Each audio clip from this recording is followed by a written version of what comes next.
అగ్ర కథానాయకుడు megastar doctor Chiranjeevi కొణిదలకి house of commons UK parliament లో గౌరవ సత్కారం జరగనుంది. 4.5 దశాబ్దాలుగా సినిమాల ద్వారా కళారంగానికి సమాజానికి చేసిన సేవలకు గాను యూకేకి చెందిన అధికార labour party parliament member Navendu Mishra చిరంజీవిని మార్చి 19న సన్మానించనున్నారు. సూజన్ జోసెఫ్, బాబ్ బ్లాక్మన్ సహా ఇతర పార్లమెంట్ సభ్యులు ఈ కార్యక్రమానికి హాజరు కానున్నారు. అదే వేదికపై బ్రిడ్జ్ ఇండియా సంస్థ సినిమా మరియు ప్రజాసేవ దాతృత్వానికి చేసిన కృషిని గుర్తించి కల్చరల్ లీడర్షిప్ ద్వారా ప్రజాసేవలో ఎక్సలెన్స్ కోసం జీవిత సాఫల్య పురస్కారం ప్రదానం చేయనున్నారు. బ్రిడ్జ్ ఇండియా సంస్థ అనేది యూకేలో ఒక ప్రముఖ సంస్థ. ఇది పబ్లిక్ పాలసీని రూపొందించడానికి పనిచేస్తుంది.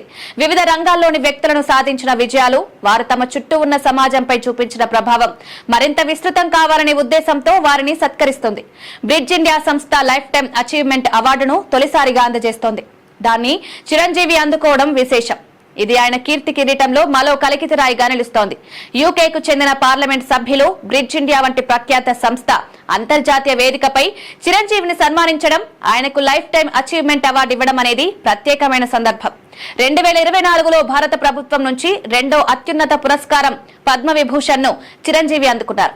గతేడాది అత్యంత సమర్థవంతమైన నటుడు, డాన్సర్ గా గిన్నిస్ వరల్డ్ రికార్డుతో సత్కరించబడ్డాడు. ఏఎన్ఆర్ శత జయంతి సందర్భంగా అక్కినేని ఇంటర్నేషనల్ ఫౌండేషన్ 2024లో చిరంజీవికి ప్రతిష్టాత్మక ఏఎన్ఆర్ జాతీయ అవార్డును ప్రదానం చేసింది.